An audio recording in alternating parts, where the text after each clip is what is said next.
What is up? My name is Braden, and this pedal literally changed my life.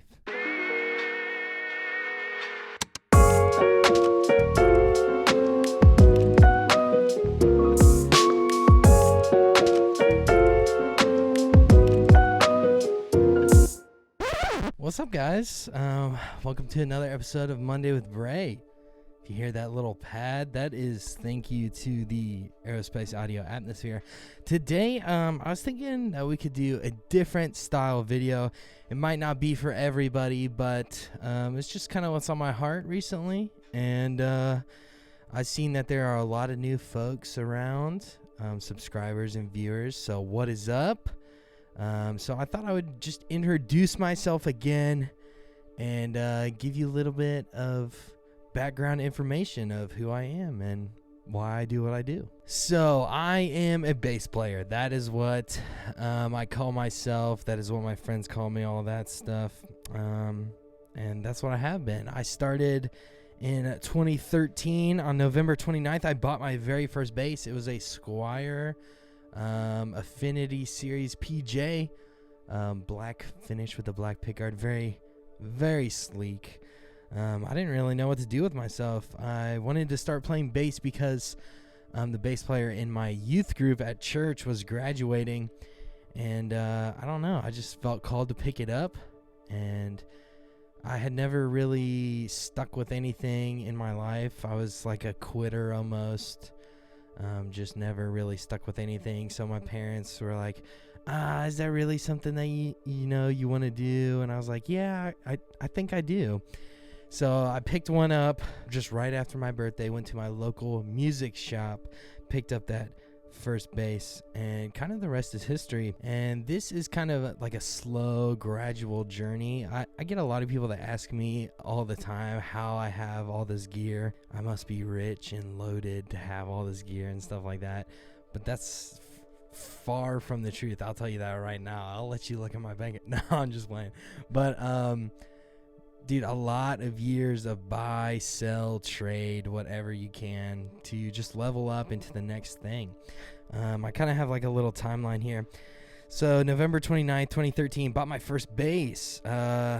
Almost a year later, November 23rd, 2014, I bought my second bass. 2 years after that, July 3rd, 2016, I bought my third bass. It was a 5-string Fender Mexican bass. And guess what? It is my longest tenured resident. So this guy's still here kicking around. This was kind of like a diamond in the rough, if you will. These were about $800 or $900 brand new, I believe, back in the day. And in 2016, I was 16 years old. I didn't have a job. I would mow grass and stuff like that for my grandma to earn money and stuff like that. But this guy, I was checking Craigslist every day and stuff like that, and this popped up about 30 to 40 minutes from me, and I went to check it out, and I brought it home for $400. So when I got there, the guy had purchased this while he was in high school. He was going to play in the jazz band, and he said he played for 2 weeks and then threw it in a closet, and it's sat ever since.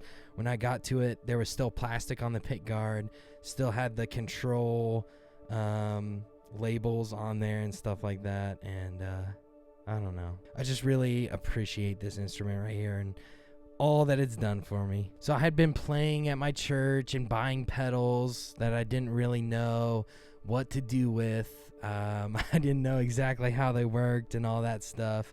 I had the 5-string and I was playing all over the place and stuff like that. But there was one day in particular that I think just changed the whole perspective for me and how I ended up with all this stuff behind me.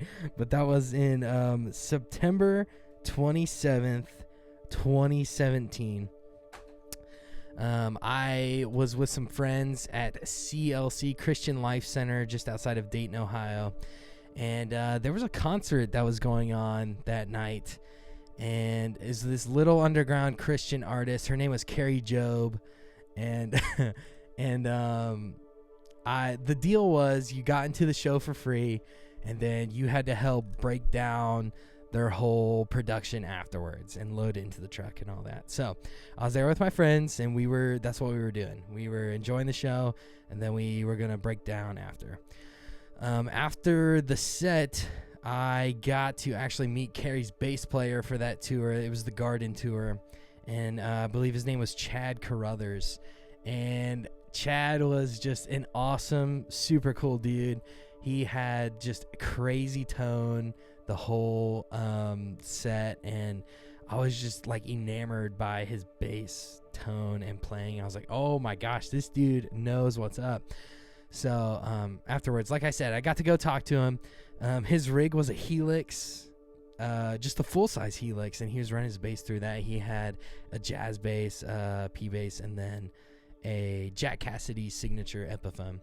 And we went backstage, and I was just asking him all sorts of questions and just bugging the heck out of him, and he was just standing there and just like taking it all in and just giving me the best advice he could.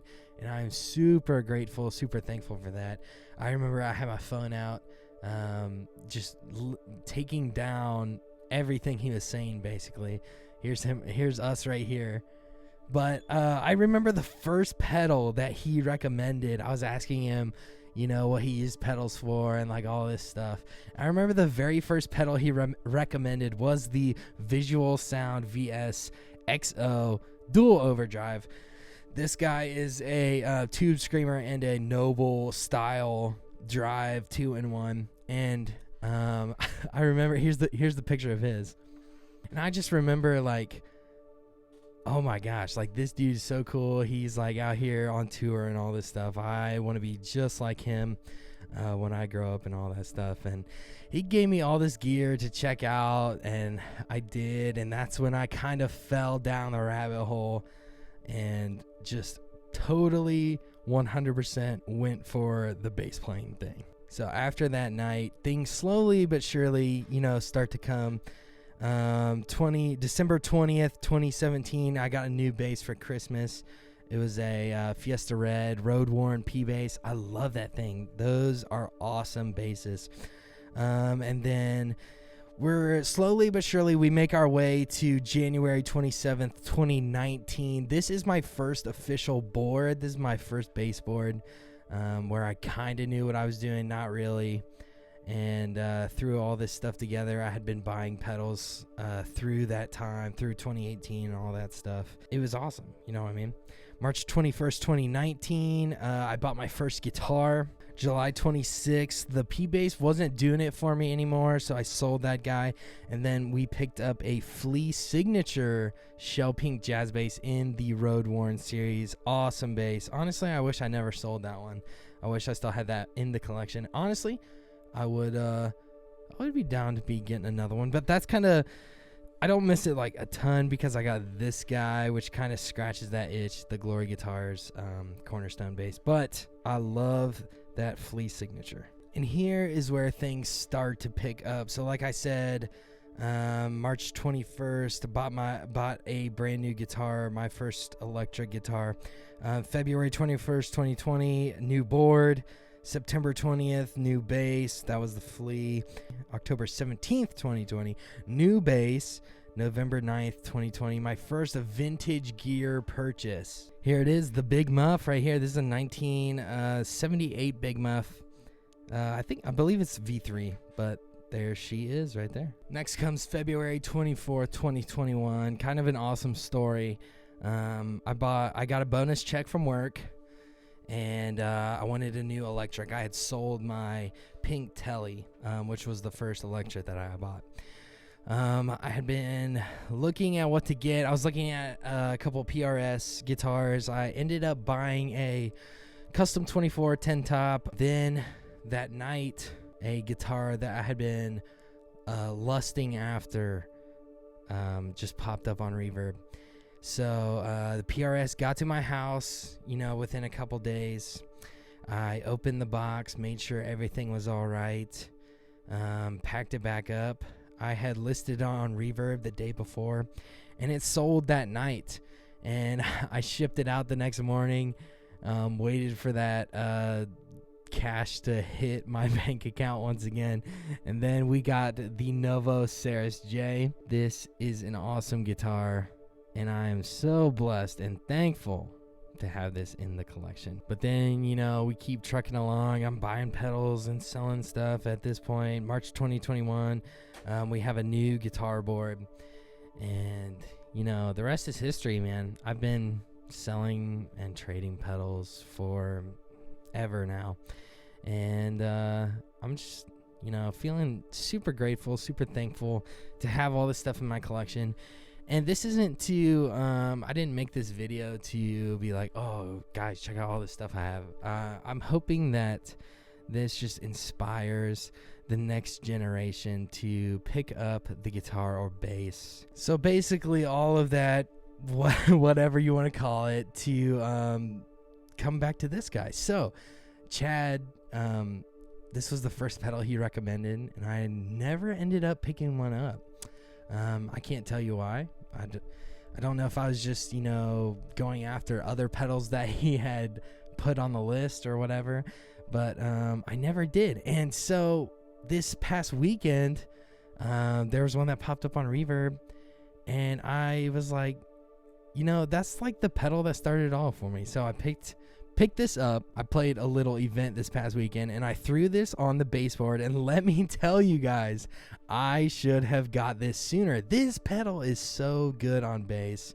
I need to try it out on guitar, but this is such a cool pedal, and I suggest that you go pick one up. I think next week we will actually demo it and all that. But yeah, so thank you for listening to my rant. Thank you for sticking around if you're still here.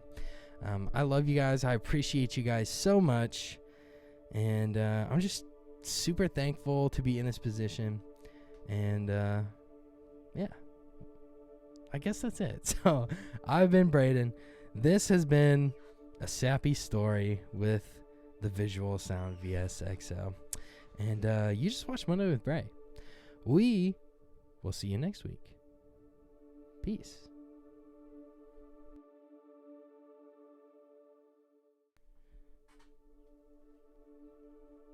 Oh yeah.